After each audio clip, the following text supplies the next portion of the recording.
Welcome to Golf and the Good Life, your guide to golf travel across the pond.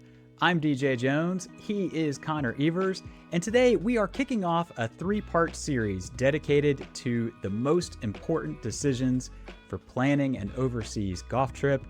But before we get there, Connor, great to see you, man. As we are recording this, it's Masters Week, which means that the 2026 travel season kicks off in just a matter of days. What's the latest and greatest on your side of the screen? Yeah, Deej, appreciate it. Yes, very busy times right now with a lot of the courses still opening for 27 as we're speaking. The Highland courses, so Royal Dornoch, Nairn, Castle Stewart, I should say Cabot Highlands, are all opening here in mid-April. So all good things there. And as you mentioned, happy Masters Week. As this podcast will come out, we'll know the winner. But I was just looking at the part 3 contest, and it's just it's fun. And spring is in the air, and looking forward to more golf. So all good things there. And as you said, first groups are starting to travel, which is very exciting for the 2026 season. So, like I said, golf is in the air, spring is in the air. Cannot wait for the golf season. Yep, you and me both. Really, I can't wait for the field reports from our Yeah. groups to start rolling back in. It's kind of this weird downtime where between the end of the season and the start of the season, where me as the marketing guy, I'm not getting fresh content. And, I'm all about the fresh photos and the videos Yeah. and whatever from Sure. our groups. And there's kind of a little bit of excitement that happens every time something lands in my inbox and there's a good photo from somewhere. So looking forward to seeing those. I will put an open invitation out there.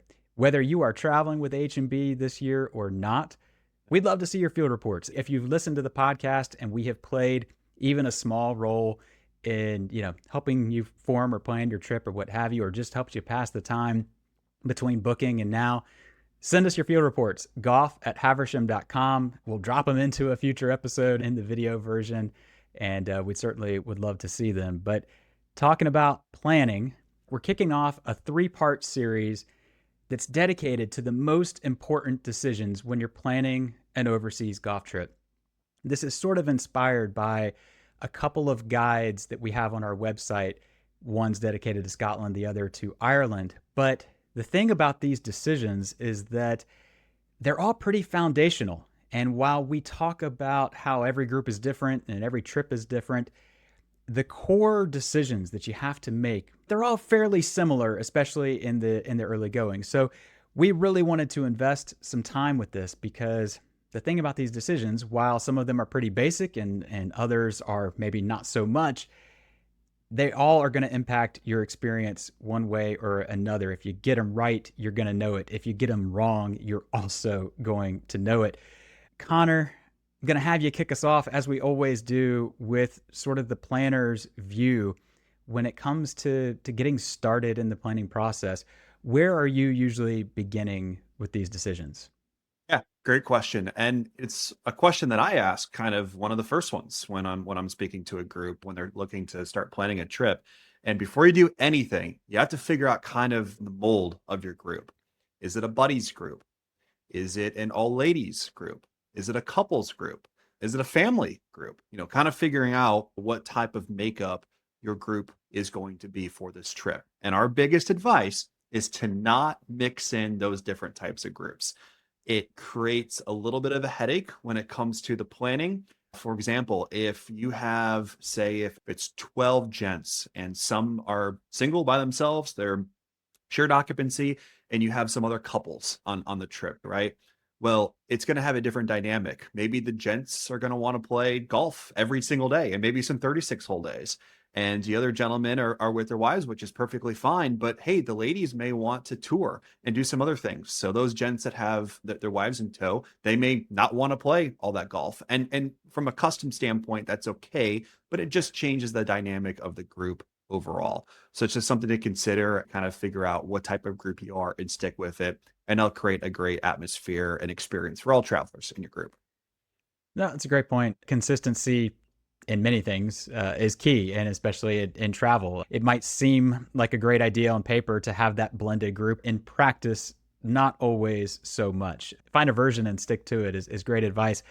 Decision number 2 is also kind of related to this, and it's to really carefully consider your invite list. This is a very different trip than, say, just planning a trip to Stream Song for the weekend. You're going overseas for an entire week. You're traveling abroad. You're spending a whole lot of time with this group. And so it is super important to make sure that everyone who makes the cut in terms of the invite list is not only a group of folks that's going to get along and just, more or less just like to be around one another, but they need to have a lot more than that in common, whether it's their budget, whether it's their expectations in terms of the type of trip, whether it's the level of accommodations or what have you, their expectations in terms of how much golf is being played. Are they night owls? Are they early mornings? All of these types of, different dynamics will come into focus once you're overseas. So take a close look at the invite list and be selective when you need to be. The other point that I would make with this is, listen, we all know that guy. Every friend group, every club, every organization has that guy, that one person that just sort of drains the life out of the group when they're around. And rest assured, they will absolutely do the same to your trip. So, really kind of consider, do they make the cut, especially for this overseas trip? The other one to consider is there's always that one person who is not playing the role of captain, but really wants to interject their 2 cents in terms of what the group should be doing. If that person wanted to be in control of planning the trip, they should have been the captain. So again, it kind of goes back to this. If you, as the captain, you're going to have to make a lot of decisions. And if you're going to have somebody that's constantly second guessing or undermining you, you kind of need to decide, do you want that in the mix? And the last is, look, you got to plan these things so far in advance these days. I mean, we've talked about it over and over again. We're 18 months to 2 years out in some cases. If you've got that one friend or that one group member that just can't ever decide on anything until the last minute, this is not the trip for a last minute add-on or for a last minute bailout. And so again, you really got to make sure that your core group not only is aligned in terms of how they're going to get along, but can kind of check all of these boxes for a smoother trip overall. It's so easy to kind of reach and say, oh, well, we only have 6. Well, let's add these other 2 so we can get to our magic number of 8. It would be better to reduce the number of people heading on the trip than to reach for someone that may not be the best fit for the group. And then the last thing, if you're struggling to get those last few members going, always start with those guys that or the folks that people just love to be around and absolutely want to travel with. You get them on board, the rest will line up right behind them, and you'll have no problem at all filling your trip. But yeah, invite list, super important. Great points. And I'm working on a trip right now, actually, for next year for a gentleman, and they've done an overseas trip before, planned it themselves, and they're looking to have the expertise of us to help plan it. Well, they've done one in the past, and it was a group of 8 golfers, and a couple of them, it was a friend of a friend that didn't really get along, which is all fine. And they're trying to get to an 8 some, and they're struggling to find 2 more. And they're like, oh, should we invite those other 2 back? And I'm like, listen, let's just not, depending on the club, we can either go a 4 ball and a 2 or a 3 and a 3, depending on the club's rules. And I said, you're just going to enjoy it more. And I think they're going to go up with 7, and we're going to just have a single room involved. And the price that they'll pay a little bit extra for less people will far outweigh the potential bad experience that they've already occurred, that they're going to, book a trip a year in advance, give or take. And they're have to have that pent up, like, is this going to happen again? So DJ, you hit the nail on the head. It is absolutely worth spending a little more to ensure that that added stress is not a part of your trip. Yep. Yep. Absolutely. So decision number 3, and DJ kind of mentioned there a little bit of it, but is your budget. It's not a very fun conversation to have with your group, but it's a very important one, and one that needs to happen. There needs to be an alignment early on in the process. And, the budget influences so many different decisions when it comes to the courses you're going to play, the type of accommodations you're going to stay in, how you travel, even flights, as well as maybe having a driver host or versus driving yourself. All those things come in a factor, and having alignment. Now, yeah, as someone says, hey, it needs to be X amount, like there needs to be a little bit of a range there. It needs to be right around here, like an exact number per se, because it varies. Like I said, it varies on the number of nights you go and where you stay. And like I said, all these other good things. Also the seasons, we've talked about it in past episodes. April and May, and a lot of times October has more of those discount rates. May, not so much now, but a lot of times April and October do.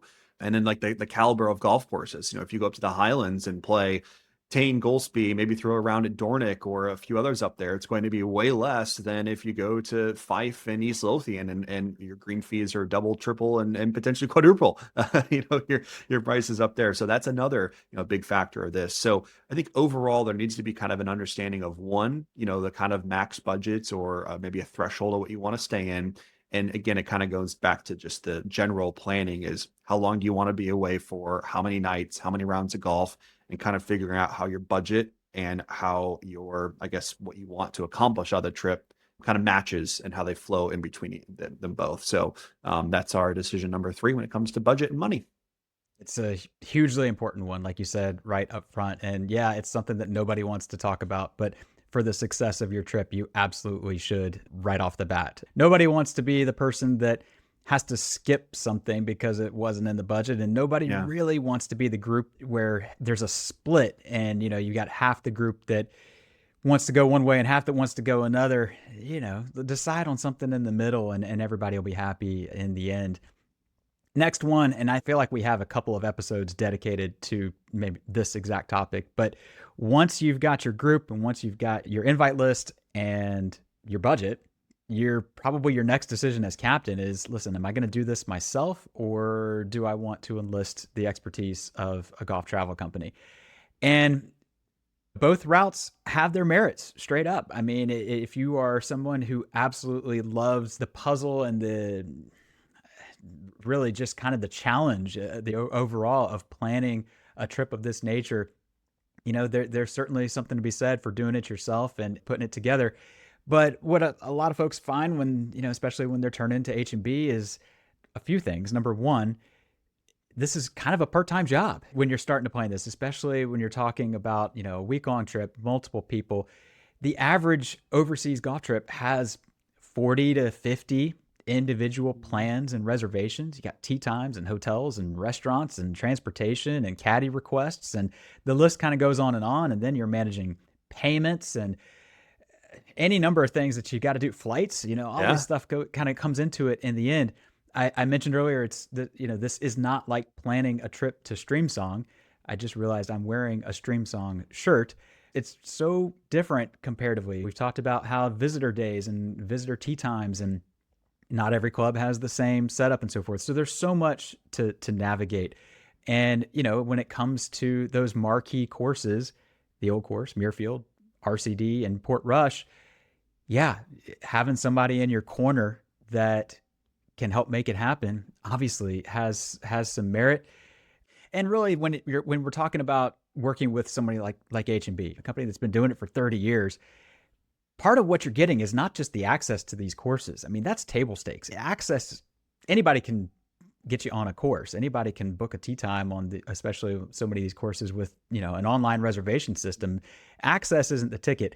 It's the relationships and the knowledge and so forth, and all of that gets sort of built into your experience, the contacts on the ground, and everyone who has a vested interest in seeing to it that you have a great experience because of, quite frankly, the business that comes their way via your golf travel company. And, while doing it yourself absolutely has a lot of merit, the analogy that I always go back to is you might have all of the same ingredients for a famous dish at a Michelin star restaurant. But what you are not, and what I am not especially, is a Michelin star chef. I'm not Daniel Boulud and Thomas Keller. I don't have their decades and decades of expertise. And the idea that I'm going to somehow create a dish that is worthy of the one that I would have had in the restaurant is, especially if I'm the one cooking it, it's totally laughable. So, that's kind of the comparison: is what sort of experience are you looking for? Do you have the time, to invest into it? If you do, obviously getting all of these other things in a row, it will help set you on the right track. And that's partially why we're doing this little series, is because we know there are a lot of you out there listening that are planning it yourself. And so we're hoping that these key decisions will help keep you in the fairway, so to speak. But whether you're choosing a golf travel company or doing it yourself, the other thing that we kind of always say, if you are going the golf travel company route, the right choice is not always us.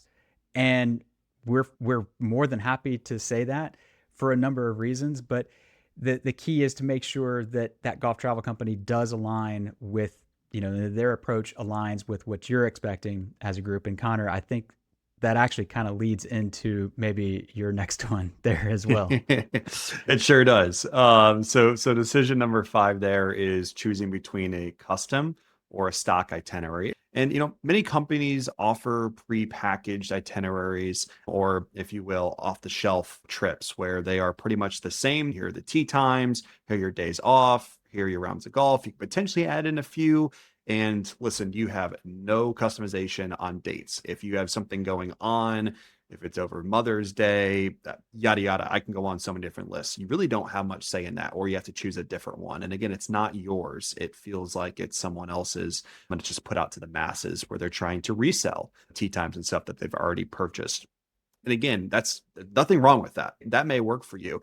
You may be coming to us, and it happened this year. A group came to us after Royal County Down and Royal Portrush opened up, and it said, "Hey, they don't have any tee times left. It's completely sold out. We don't spec book as a company at Haversham and Baker." But I said, "Hey, you may be able to reach out to other companies that have spec booked," and they were able to find a company that did that. But the dates that they came to me with originally weren't available, of course, with both clubs. They just had to change some things around their calendar for next year to be able to get on that itinerary with a different company. But again, if you're a private club member, you're accustomed to the certain standard, and sometimes that may not work for a lot of groups. It could get you on the right courses, but sometimes you don't have a customization. Maybe you're able to get on the island in Royal Dublin, but not Portmarnock. Maybe your wish list just is not there. And again, going from a custom perspective and planning these trips early out, where we're able to plan everything and get everything set up prior to the tee sheets opening, that allows for that custom trip to actually be successful. So again, there's no wrong way of doing it. It just depends on what is right for your group. All great points. I mean, it's the difference between essentially a trip being made for you and you being made for a trip Yep. is kind of Perfect. Perfect. the analogy I'd use. And custom, quite frankly, is probably the most overused word Yeah. in the golf travel business. Everybody talks about custom, custom, custom, custom. You read it on every website, ours too, quite frankly. But you can kind of spot the difference pretty quickly. If your planner, whoever you're talking with from the company, is essentially starting with a blank sheet of paper versus we have this trip June 20th to 28th, that's kind of a big giant red flag that this quote custom trip, maybe not so much. So I think you hit the nail on the head as far as it really just comes down to your priorities. And if you've struck out getting on RCD or Portrush, let's say, going the custom route, but you find somebody and you can make it work, okay, well, Yep. absolutely. Go enjoy it. Yeah. Go have a great time. But if you want a trip that's uniquely yours, Mhm. someone that's building it from the ground up is really going to be the only way to get there. So that's going to basically be it here for part 1. We've covered 5 pretty big ones: the type of trip, the invite list, your budget, DIY versus a golf travel company, and a custom itinerary versus a prepackaged or stock itinerary. Those, as you can probably imagine, are all pretty early on decisions. The next couple of episodes will get into some other choices that you make that both are still early, but some that stretch much closer to departure. But again, all of these choices, some of them are basic. Some of them you're going to make in no time. Some of them you've already got decided. You know exactly who your group is and you're ahead of the game. But they all will, in the end, impact your experience. What I'm going to do is link to the 2 guides that I mentioned in the show notes, as usual. If you're in the planning process, as always, send us your questions, golf@haversham.com, or send us a DM on social media. If you're already over there traveling, listen, the travel season's already started. Send us your field reports. We want to see them. But otherwise, Connor and I will be back again soon with another episode, part 2, if you will. But until then, we wish you plenty of golf at its finest and life at its best.